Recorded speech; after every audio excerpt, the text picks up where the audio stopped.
Ինձ դու սպասիր և լսիր։ Չգիտեմ ինչու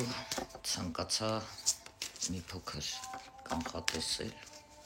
այնպիսի տպավորություն է կարծես ինչ-որ մեկի համար շատ կարևոր կլինի այս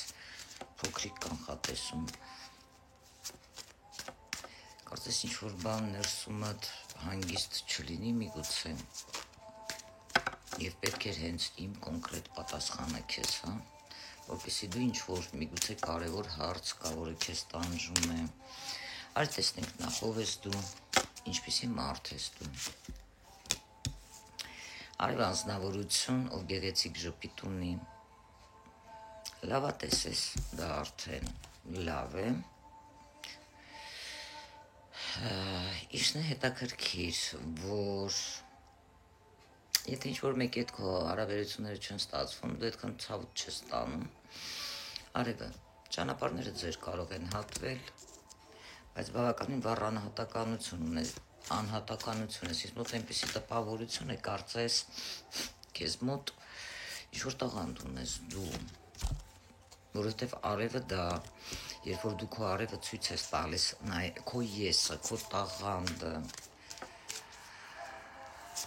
ոչ շատ մեծ աչքեր ունես, ստեղ աչքերը արտահայտիչ են, քո իշ բնավորության տեր մարդ ես, ինչ էներգիաներում ես գտնվում, 100 հատ չուզող ունես, օձեր են բխտում շուրջդ, բերանները փակ հեռավորության վրա, իսկ ինչպիսի բնավորության տեր անձ ես դու, արի տեսնենք։ Իմ մոտ այնպեսի տպավորությունը դու անընդհատ մտնում այստեղ դուրս ես գալիս, բայց ոչ միայն այստեղ, քո ձեռքը կա բալանի, որի գաղտնիքը միայն դու գիտես, դա կապված է քո անձի հետ և իրականում ով ես դու,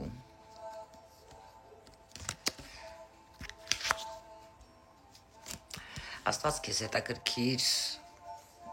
ձեռքերի հետ է կապված,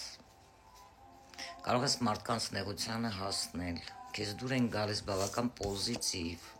օպտիմիզմով մարդիկ, լավ էներգիայով, բավականին լավ էներգիա ունես և արարիչը միշտ կարող է քեզ օգնել, նաև դու կարող ես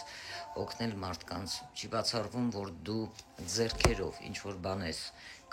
կարող ես նկարել, բավականին գեղեցիկ, բավականին հետաքրքիր, դա քեզ